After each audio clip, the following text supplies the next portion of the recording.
The Krell Dominion had ruled the outer spiral arms for 3,000 cycles, which was impressive until you realized they'd spent 2,900 of those cycles arguing about proper plasma rifle etiquette. Such was the nature of advanced civilization in the galaxy. Everyone had conquered physics, mortality, and interstellar travel. But nobody could agree on whether energy weapons should be charged to stun or kill at formal gatherings. The galaxy operated on a simple principle that every species understood from the moment they achieved faster-than-light travel. Might makes right, and might comes from superior technology. Biological evolution was considered a quaint starting point, something you grew out of like a larval stage or a regrettable fashion choice.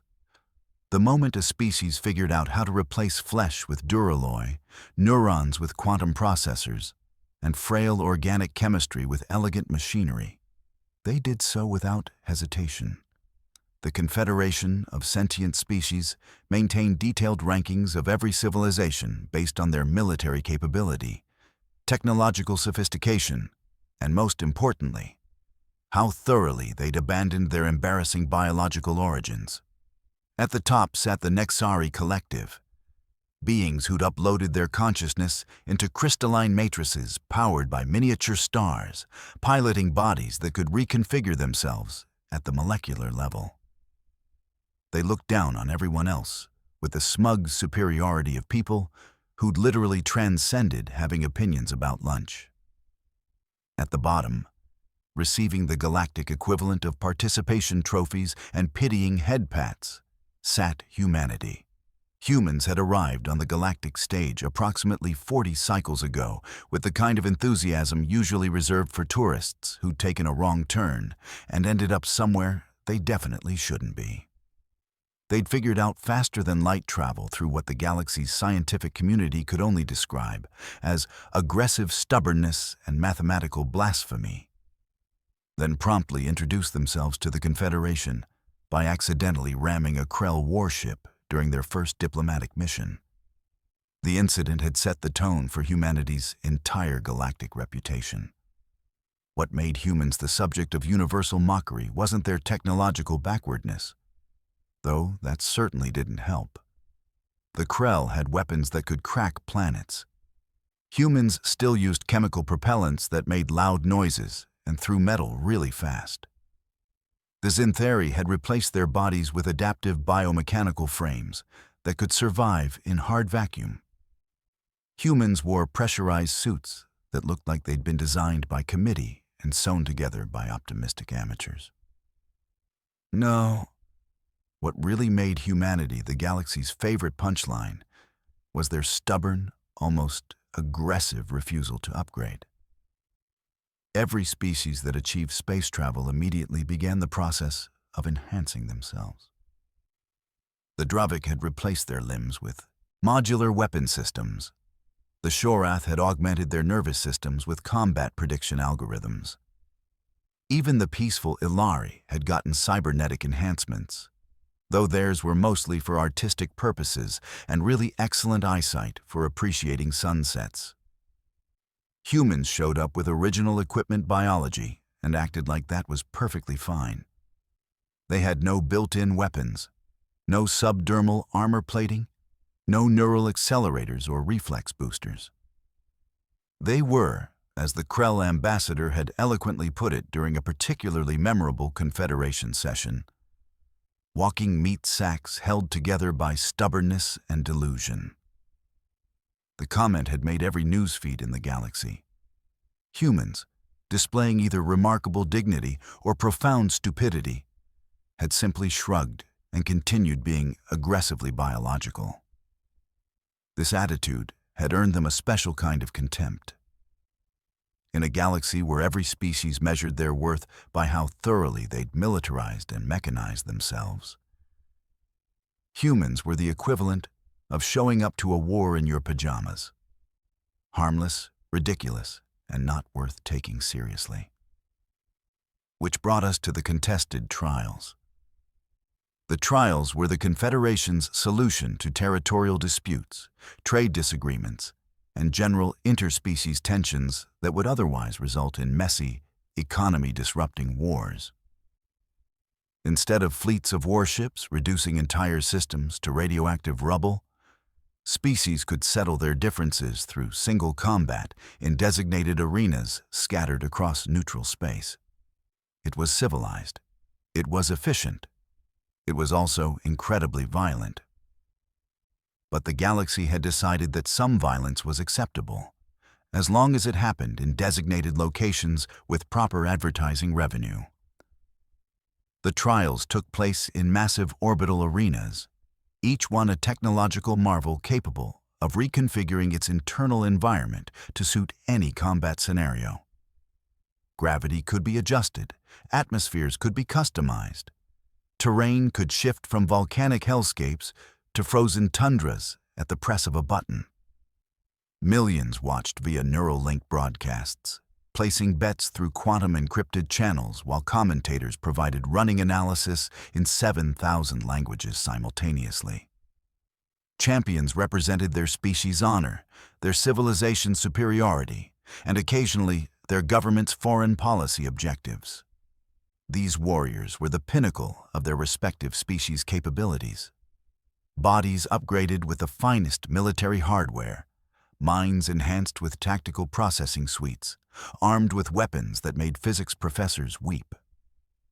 Losing in the trials was considered a profound embarrassment.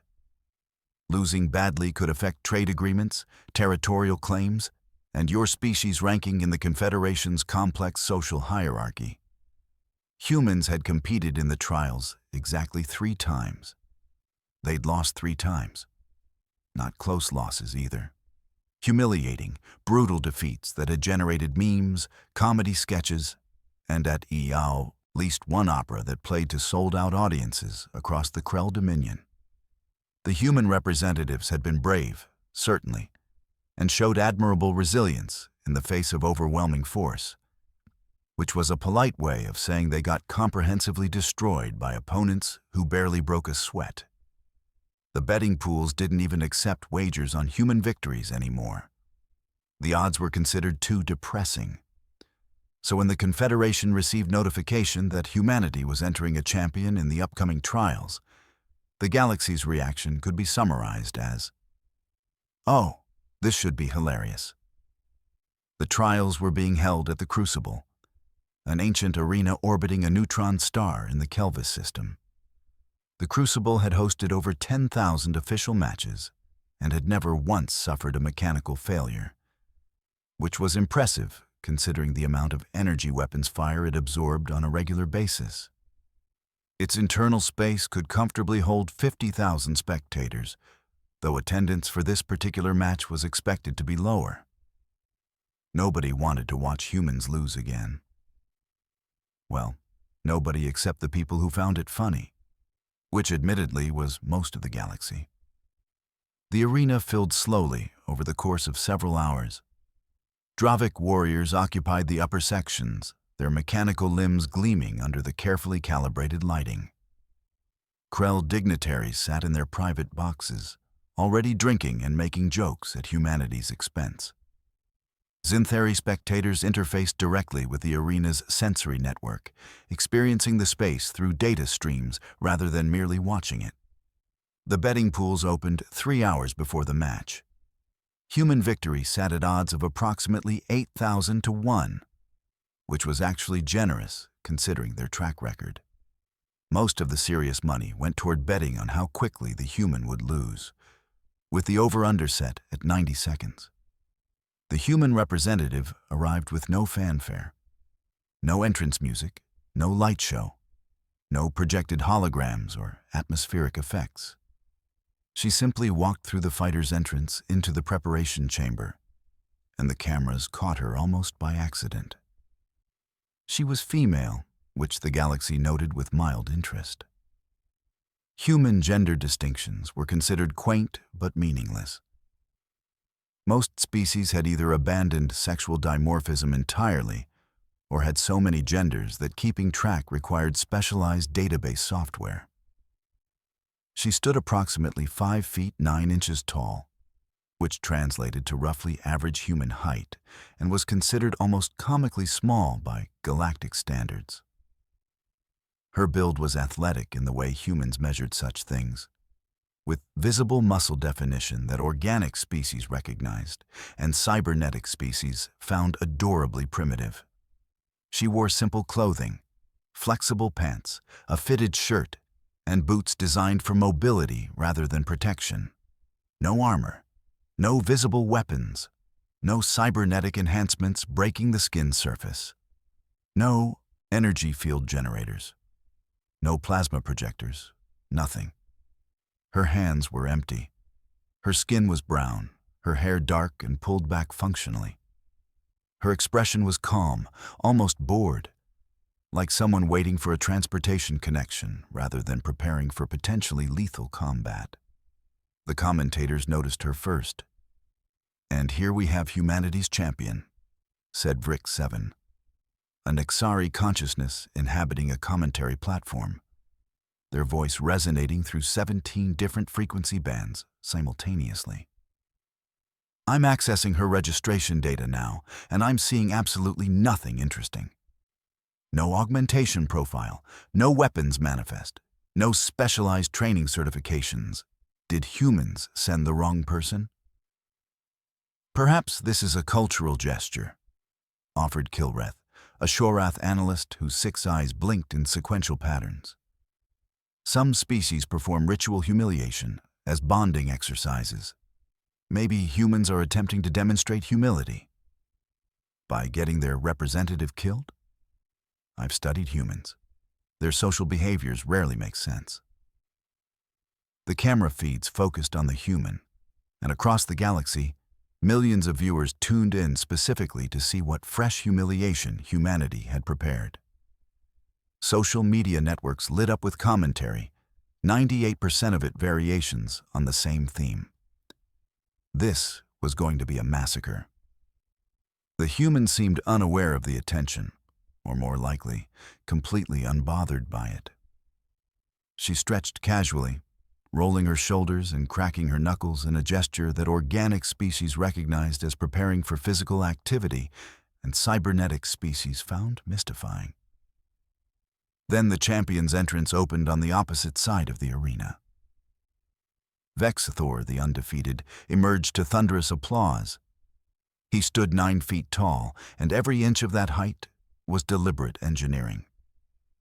His species, the Corvinai, were already large by galactic standards, but Vex'thor had enhanced himself far beyond biological baseline.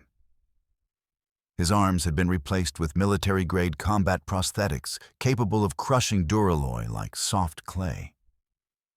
His legs were hydraulic masterpieces that could launch him 50 feet vertically or let him sprint at speeds that turned him into a flesh and metal blur. His torso was more machine than organic, layered with armor plating that could deflect small arms fire and shrug off energy blasts. His spine had been reinforced with a power distribution network that fed his various augmentations. His skull housed a combat computer that processed tactical information faster than most species could think.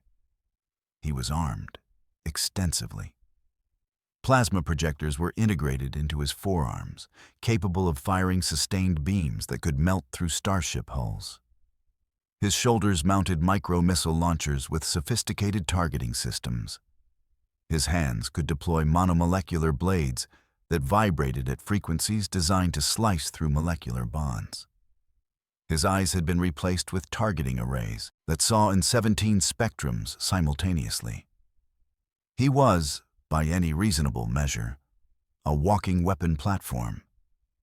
He was also undefeated in 47 consecutive matches. Vex'thor had broken champions from a dozen species. He'd humiliated warriors who'd spent centuries perfecting their combat abilities. He'd turned professional fighters into medical emergencies with casual efficiency. The Corvinai hegemony paid him in his own weight in precious metals after every victory, and he was rapidly becoming too expensive to employ. He enjoyed his work tremendously. Vex'thor strode to the center of the arena. his footsteps making the reinforced floor plates ring like warning bells. The crowd's cheering intensified. He raised his arms in acknowledgement, and the plasma projectors glowed with barely contained energy. The human walked to her designated starting position with the same casual energy she'd shown earlier, like this was a mild inconvenience rather than potential death. The arena's central platform rose, carrying the Arbiter, an AI construct that refereed all official matches. Its voice resonated through the space, translated simultaneously into every known language. This match is sanctioned by the Confederation of Sentient Species. Victory is achieved through opponent incapacitation, surrender, or death. Medical intervention is available. May both representatives bring honor to their species. Standard preamble. The crowd barely listened. Vex'thor was staring at the human with visible contempt. His targeting systems had already scanned her, providing detailed analysis that confirmed what his eyes told him. She had nothing. No weapons, no enhancements, no defensive systems. She was as baseline as biology could get. He decided to make this entertaining. Human. His voice boomed across the arena, amplified by his internal systems. I am told your species has courage. I see before me no evidence of this claim. The human didn't respond, just stood relaxed with her hands at her sides. You come before the galaxy with empty hands, Vex'thor continued, playing to the crowd now. You bring no weapons to face me, no augmentations, no courage. Tell me, do all humans have a death wish, or are you simply stupid? The crowd laughed. It was the kind of laughter that happened when the bully was performing, and everyone knew the punchline was coming. I have destroyed champions who carried plasma lances, Vex'thor said, starting to circle. His mechanical legs made precise, measured sounds against the floor. I have broken warriors enhanced with combat algorithms that could predict my every move. I have defeated enemies who could regenerate from catastrophic damage. And you? You bring meat and bone. This is not combat. This is extermination. Still nothing from the human. She tracked his movement with her eyes, but otherwise remained perfectly still. Perhaps this is a joke, Vex'thor suggested. Perhaps humanity has finally accepted their place as the galaxy's entertainment. You are here to die for our amusement, yes? To demonstrate that even the weakest species can produce someone willing to be humiliated for the cameras? The human spoke for the first time, her voice carrying clearly despite lacking any electronic amplification. You talk a lot. The simplicity of the statement caught Vex'thor off guard for exactly half a second. Then he laughed, a deep, booming sound that his audio systems projected throughout the arena. Defiance! How refreshing. He stopped circling and faced her directly. Very well, human. I will make this quick. When I am finished, they will need to identify your remains through genetic sequencing. Your empty hands will accomplish nothing. Your primitive biology will fail you. And the galaxy will remember that humanity should never have left their dirt world. That's a lot of words to say you're scared. The crowd went silent. Vex'thor's combat computer immediately flagged this as a psychological tactic, an attempt to provoke emotional response and create tactical openings. He dismissed the warning. This wasn't strategy. This was desperation. Scared? He actually laughed again. Of you? You've been talking for 3 minutes, the human observed calmly. Most fights are over in 3 minutes. You're stalling. I am giving the audience their money's worth. Sure. The Arbiter's voice cut through the tension. Combatants ready. Match begins in 10 seconds. Vex'thor activated his weapon systems. Plasma projectors hummed to life. Targeting arrays locked on. His combat computer ran final calculations and prepared firing solutions. He had 17 different ways to end this fight instantly, and he was genuinely uncertain which would be most impressive. The human rolled her shoulders once more and raised her hands. Her empty, unenhanced, completely biological hands. 5 seconds, the arbiter announced. Your hands are empty, Vex'thor said, unable to resist one final taunt. What do you think you will accomplish with empty hands? The human smiled. It was not a friendly expression. Guess you'll find out. 1.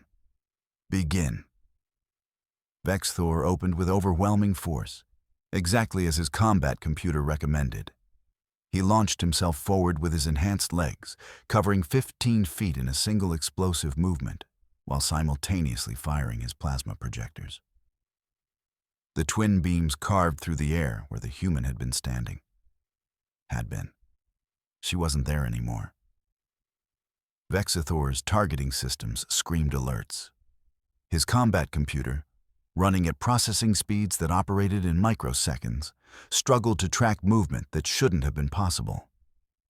The human had moved 6 feet laterally in the time it took his plasma to cross the distance to her previous position. No species moved that fast without enhancements. Not without reflex boosters, without neural accelerators, without something mechanical assisting. She'd just moved.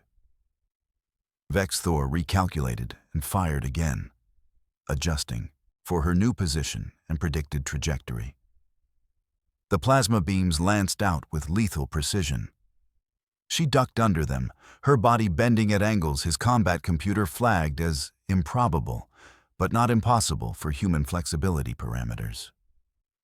He was faster. He knew he was faster. His systems could process and react in time frames that organic neurology couldn't match.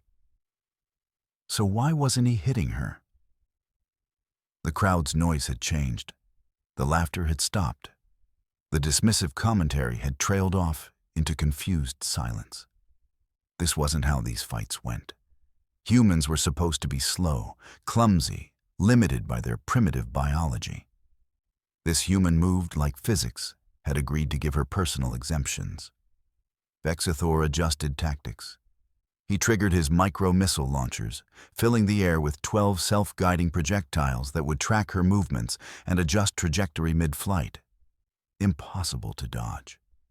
The explosions alone would be lethal.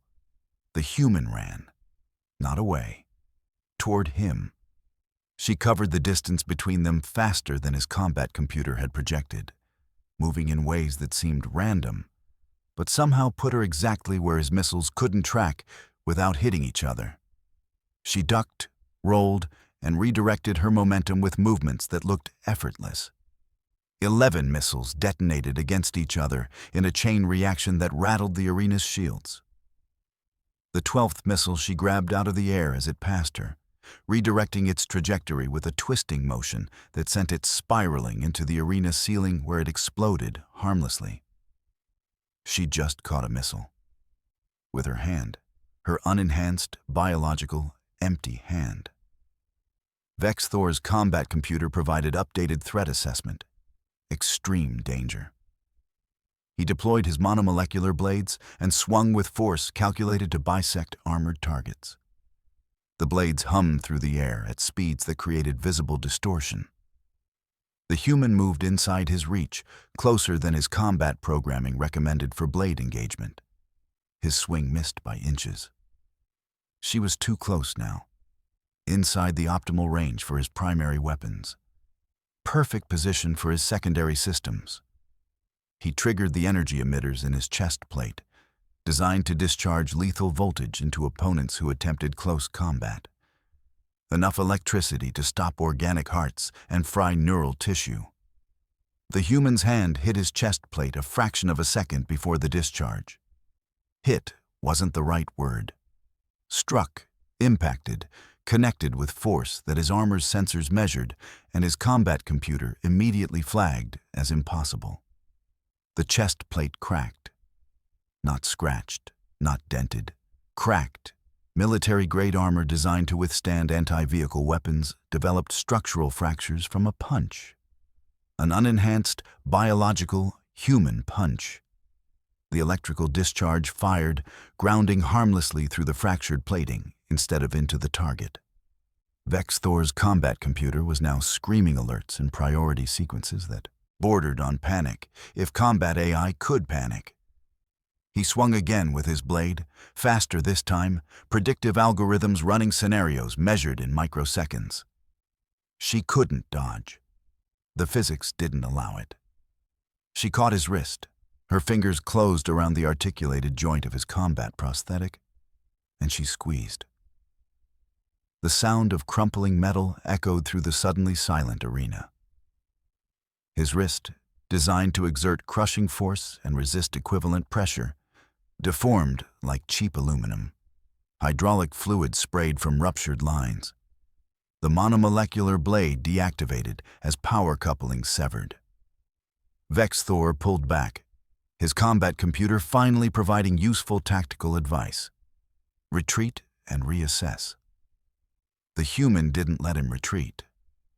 She moved with him, staying inside his reach, making his size and weapon systems disadvantages rather than assets. Her movements were precise, efficient, and absolutely terrifying in their effectiveness.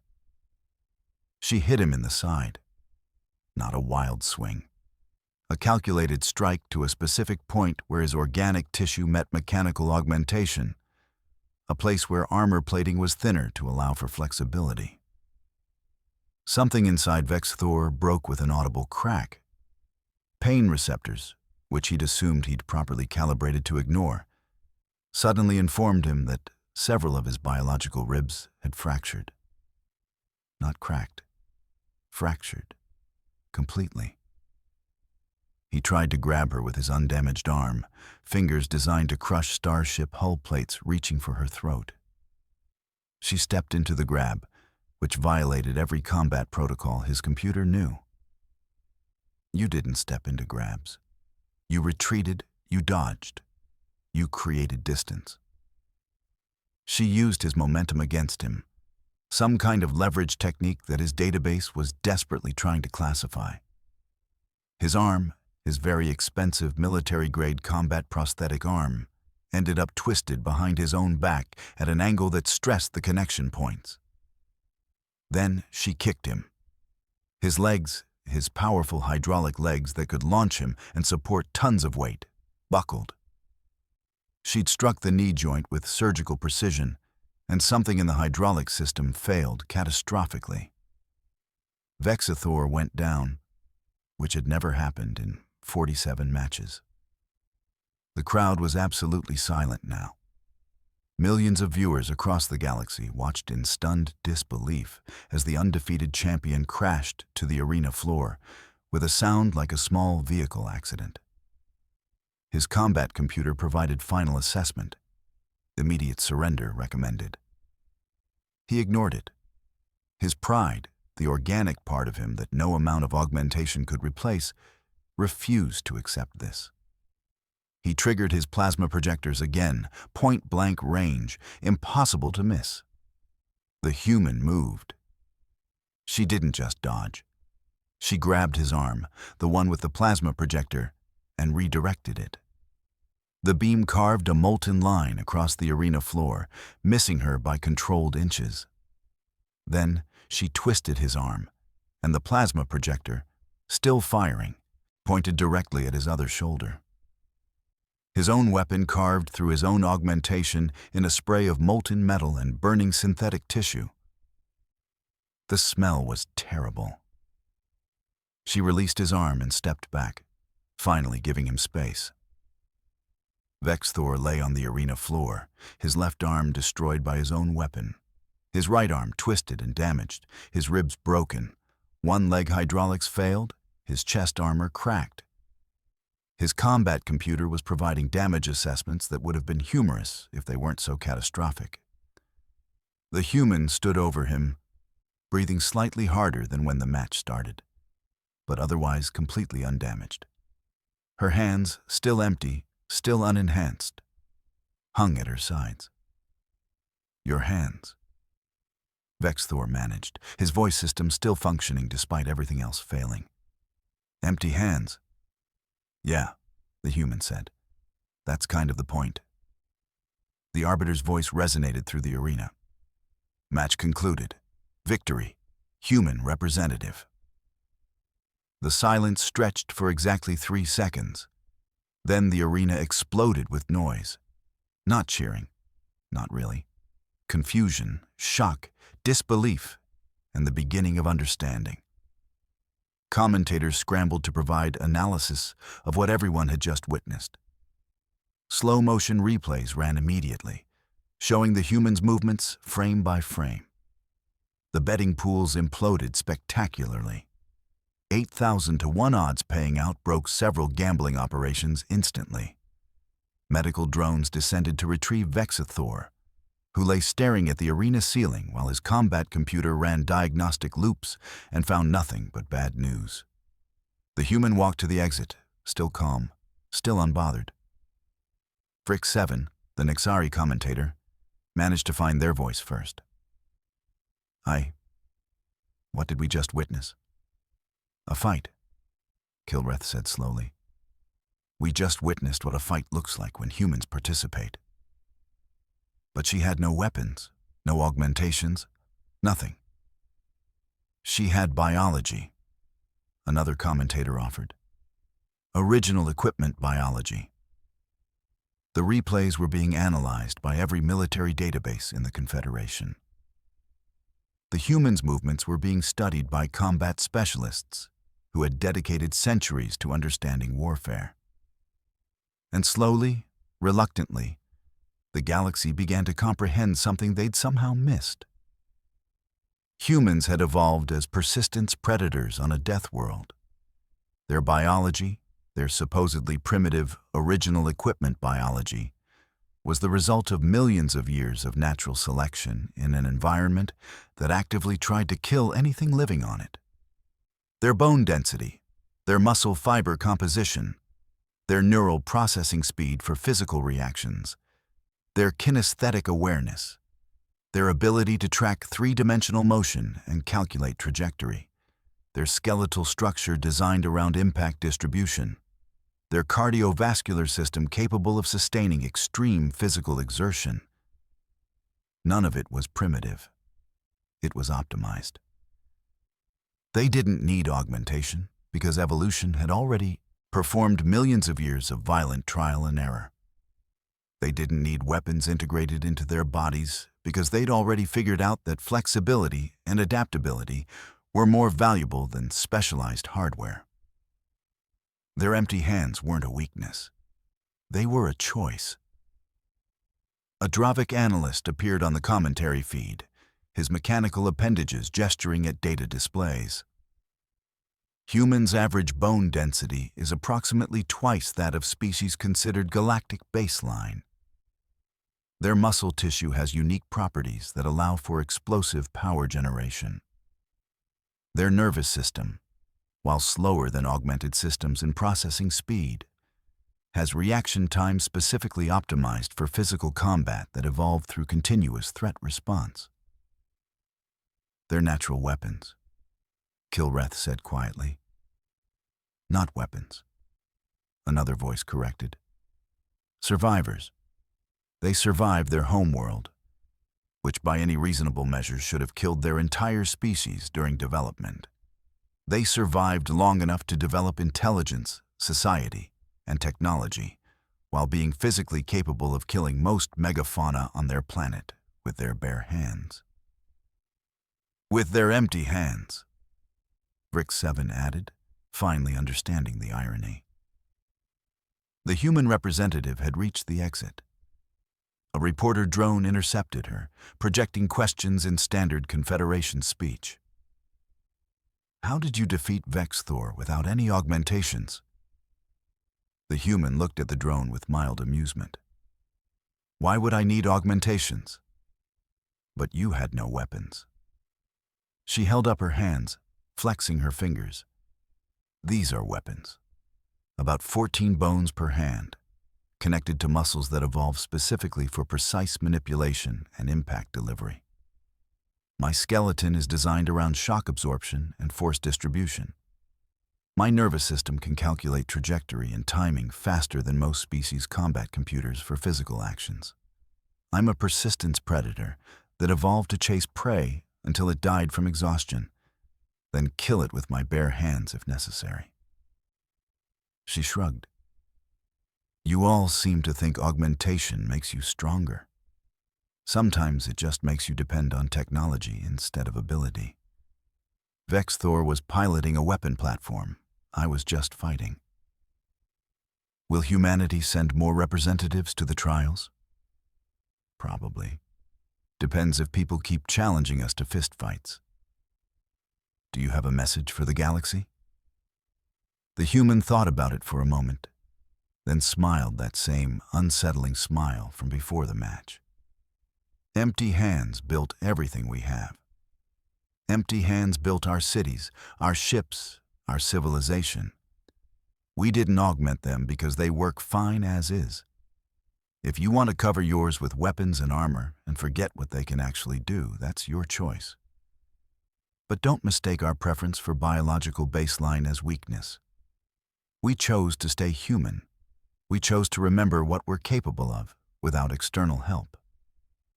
She paused at the exit. Oh, and tell people the betting odds were insulting. 8,000 to 1? I was honestly offended. Then she left, leaving the galaxy to process what had just happened. The Confederation's military analysts would spend the next several cycles completely revising their assessment of human capabilities. The betting pools would institute new restrictions on matches involving human representatives. Vex'thor would eventually recover, though his career as an undefeated champion had ended rather definitively. And humanity's ranking in the Confederation's complex social hierarchy would be adjusted upward significantly, with a new notation added to their species profile. Approach with caution. Augmentation assessment misleading. Natural capabilities exceed initial parameters. Or as one Krell diplomat summarized more succinctly in an internal memo, the humans were scary the whole time, and we just didn't notice because they don't look scary. Update all threat assessments accordingly. Also, stop mocking them. It turns out they don't like that. The galaxy learned something valuable that day. Empty hands had built human civilization. Empty hands had climbed from caves to starships. Empty hands had survived everything Earth could throw at them and still reached for the stars. Those same empty hands had just broken the ribs of the galaxy's supposedly unbeatable champion. The irony was not lost on anyone, least of all the humans, who found the whole situation absolutely hilarious and immediately started selling merchandise that said, "Empty hands, full results," in 7,000 languages. Because if there was one thing humans loved more than proving people wrong, it was making money off the experience afterward. The galaxy was still learning that lesson too.